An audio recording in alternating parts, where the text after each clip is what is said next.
আসসালামু আলাইকুম ওরহমতুল্লাহি ওয়াবারাকাতুহু। 1 মিনিট মাদ্রাসা ইউটিউব চ্যানেলে সম্মানিত দিনী ভাই বোনেরা, আমি আশা করি আল্লাহ তাআলার অশেষ রহমতে আপনারা ভালো আছেন, সুস্থ আছেন। আলহামদুলিল্লাহ।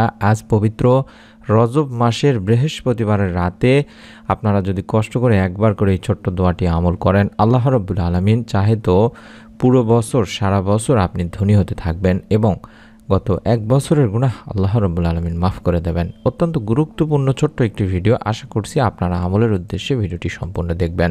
রজব আরবি সনের সপ্তম মাস, আর রজব শব্দের অর্থই হলো সম্মান করা। ইসলামের 4টি পবিত্র মাসের একটি হিসেবে একে গণ্য করা হয়।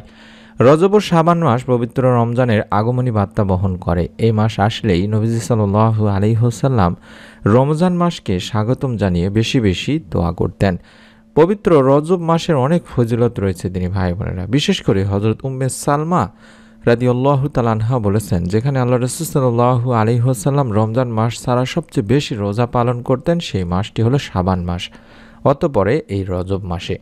এছাড়াও হযরত আয়েশা রাদিয়াল্লাহু তাআলা আনহা বলেন, যখন রজব মাস আসতো রাসূলুল্লাহ সাল্লাল্লাহু আলাইহি ওয়াসাল্লামের আমলের আধিক্য দেখে আমরা তা বুঝতে পারতাম।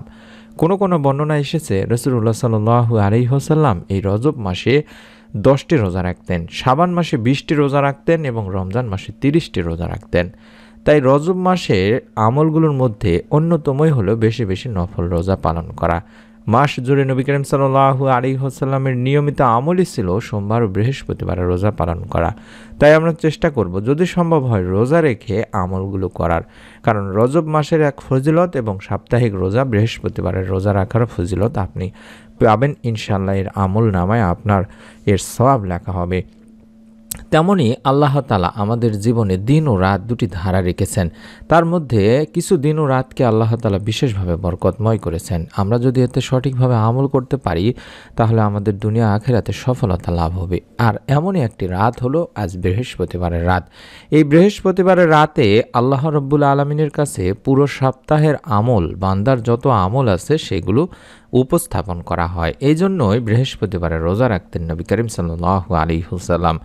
কারণ এই বিষয়ে নবী করিম সাল্লাল্লাহু আলাইহি ওয়াসাল্লামের হাদিসেও পাওয়া যায় যে বৃহস্পতিবার এবং সোমবার আল্লাহ রাব্বুল আলামিনের সামনে বান্দার আমল উপস্থাপন করা হয়। তাই নবী করিম সাল্লাল্লাহু আলাইহি ওয়াসাল্লাম চাইতেন যে আমার আমল যখন পেশ করা হবে বা উপস্থাপন করা হবে আল্লাহ রাব্বুল আলামিনের সামনে, তখন যেন আমি রোজা অবস্থাতে থাকি এবং আল্লাহ রাব্বুল আলামিন আমাকে মাফ করে দেন। তাহলে বুঝতে পারছেন যে বৃহস্পতিবারে এবং সোমবার দিনে রোজা রাখা কতটা গুরুত্বপূর্ণ। যদি সম্ভব হয় মাঝে মধ্যে রোজা রেখে আমলগুলো করার চেষ্টা করবেন। রোজা রেখে আপনি যদি সম্ভব হয় এই ছোট্ট দোয়াটির আমল করবেন এবং আল্লাহ তাআলার কাছে আপনার গুনাহের জন্য মাফ চাইবেন। বিশেষ করে পাপী বান্দাদের আল্লাহ তাআলা আশার বাণী শুনিয়েছেন, বলেছেন যে হে আমার বান্দারা, যারা নিজেদের উপরে জুলুম করেছো, তোমরা আল্লাহর রহমত থেকে নিরাশ হও না। নিশ্চয়ই আল্লাহ সব গুনাহ মাফ করেন, তিনি ক্ষমাশীল পরম দয়ালু। বিশেষ করে ছোট গুনাহ যেগুলো রয়েছে, কবিরা গুনাহ ছাড়া যেগুলো ছোট গুনাহ রয়েছে, সগীরা গুনাহ, সেগুলো আল্লাহ রাব্বুল আলামিন ইনশাআল্লাহ আশা করা যায় আপনার এই আমলের মাধ্যমে মাফ করে দেবেন। কারণ হাদিসে পাকে আল্লাহ রাসূল সাল্লাল্লাহু আলাইহি ওয়াসাল্লাম বলেছেন, হযরত আবু হুরায়রা রাদিয়াল্লাহু তাআলা আনহু থেকে বর্ণিত, তোমরা যদি পাপাচার করতে, এমনকি তোমাদের পাপ আকাশের সীমা পর্যন্ত পৌঁছে যেত, অতঃপর তোমরা তওবা করতে, তাহলে আল্লাহ অবশ্যই তোমাদের তওবা কবুল করবেন। সেই তওবার ছোট্ট দোয়াটি আমি স্ক্রিনের মধ্যে দেখায় দিচ্ছি। যদি সম্ভব হয় অন্তত 2 রাকাত নামাজ আদায় করার পরে এই ছোট্ট দোয়ার আমলটি করবেন। রব্বি ইন্নী যালামতু নাফসি ফাগফিরলি, এটি একটি গুরুত্বপূর্ণ অত্যন্ত কার্যকরী দোয়া। এই দোয়ার মাধ্যমে আল্লাহ রাব্বুল আলামিন বান্দার সমস্ত গুনাহ মাফ করে থাকেন। কোরআনুল কারীম থেকে নেওয়া গুনাহ মাফের তাওবার দোয়াটি আমরা প্রথম আপনাদের সামনে তুলে ধরছি। বিগত কয়েকটি ভিডিওতে আমরা দিয়ে থাকি। আশা করছি আপনারা এরকম নতুন আমলের ভিডিওগুলো, যেহেতু ইউটিউবে সর্বপ্রথম আমরা এই ভিডিওটি বা এই দোয়ার আমলটি দিয়েছি, এরকম সবার আগে নতুন আমলের ভিডিওগুলো আমরা যখন রিসার্চ করে বের করব, সেই ভিডিওগুলোর দোয়াগুলো বা আমলগুলো যেন পেয়ে যান, তার জন্য অবশ্যই চ্যানেলটি যারা সাবস্ক্রাইব করেননি সাবস্ক্রাইব করে রাখে দিন, বেল বাটনটি অন করে রেখে দিন। ইনশাআল্লাহ আমাদের প্রত্যেকটি নতুন ভিডিও আপনার কাছে সবার আগে পৌঁছে যাবে। যে দোয়াটি দেখাচ্ছি, রব্বি ইন্নী যালামতু নাফসি ফাগফিরলি, এই দোয়াটির বাংলা অর্থই হচ্ছে, হে আমার রব, নিশ্চয়ই আমি আমার নফসের প্রতি জুলুম করেছি, সুতরাং আপনি আমাকে ক্ষমা করে দিন। এটি কোরআনুল কারীম থেকে নেওয়া, সূরা আল কাসাসের 16 নম্বর আয়াত থেকে নেওয়া হয়েছে। এই দোয়ার মাধ্যমে আল্লাহ তাআলার কাছে বেশি বেশি ক্ষমা চাইবেন এবং যারা অভাবে আছেন, ঋণের মধ্যে আছেন, কিংবা রিজিকে বরকত নেই, সহজে ধনী হতে চান, তারা অবশ্যই এই ছোট্ট দোয়াটিও 3 বার বা 1 বার পাঠ করবেন।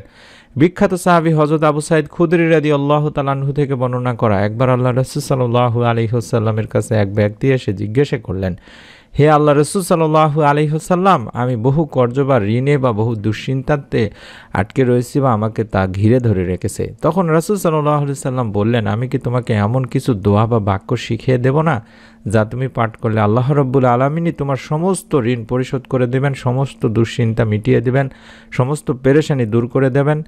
তখন রাসূল সাল্লাল্লাহু আলাইহি ওয়াসাল্লাম তাকে এই দোয়াটি শিখিয়ে দিয়েছিলেন এবং বলেছিলেন যে তুমি এই দোয়াটি সকাল সন্ধ্যায় অর্থাৎ রাতে এবং দিনে বেশি বেশি পাঠ করবে। দোয়াটি হচ্ছে, আল্লাহুম্মা ইন্নী আউযু বিকা মিনাল হাম্মি ওয়াল হুজনি ওয়া আউযু বিকা মিনাল আজজি ওয়াল কাসালি ওয়া আউযু বিকা মিনাল বুখলি ওয়াল জুবনি ওয়া আউযু বিকা মিন গালাবাতিদ দাইনি ওয়া কাহরির রিজাল। এভাবে অন্তত একবার হলেও পাঠ করবেন বৃহস্পতিবার দিনে বা রাতে। যদি সম্ভব হয়, যেটি বললাম, 2 রাকাত নফল নামাজ আদায় করে কয়েকবার দরুদ ইস্তেগফার পাঠ করে এই দোয়াটি পাঠ করবেন। এই দোয়াটিতে আমরা বলছি যে, হে আল্লাহ, আমি আপনার কাছে সাহায্য চাচ্ছি দুশ্চিন্তা ও দুর্ভাবনা থেকে, আরও সাহায্য চাচ্ছি অক্ষমতা ও অলসতা থেকে, আরও সাহায্য চাচ্ছি ঋণের ভারে জর্জরিত হওয়া এবং মানুষের চাপের সম্মুখীন হওয়া থেকে। মিশকাত শরীফের একটি হাদিস। ওই লোকটি বললেন যে, আমি যথারীতি হুজুর পাক সাল্লাল্লাহু আলাইহি ওয়াসাল্লামের কথা মতো সকাল সন্ধ্যায় এই আমলটি শুরু করে দিলাম। ফলে আল্লাহ পাক আমার সমস্ত ঋণ আদায় এবং আমাকে সর্বপ্রকার দুশ্চিন্তা পেরেশানি চিন্তা পেরেশানি থেকে মুক্ত করে দিলেন। সুবহানাল্লাহ। এটি পরীক্ষিত আমল। আমি দোয়াটি আবারও দেখাচ্ছি, আবারও একবার বলে দিচ্ছি। আশা করছি আপনারা দোয়াগুলির স্ক্রিনশট নিয়েছেন বা লিখে নিয়েছেন, কিংবা ভিডিওটি থেকে আবারও টেনে নিয়ে দোয়াগুলি দেখে নিন।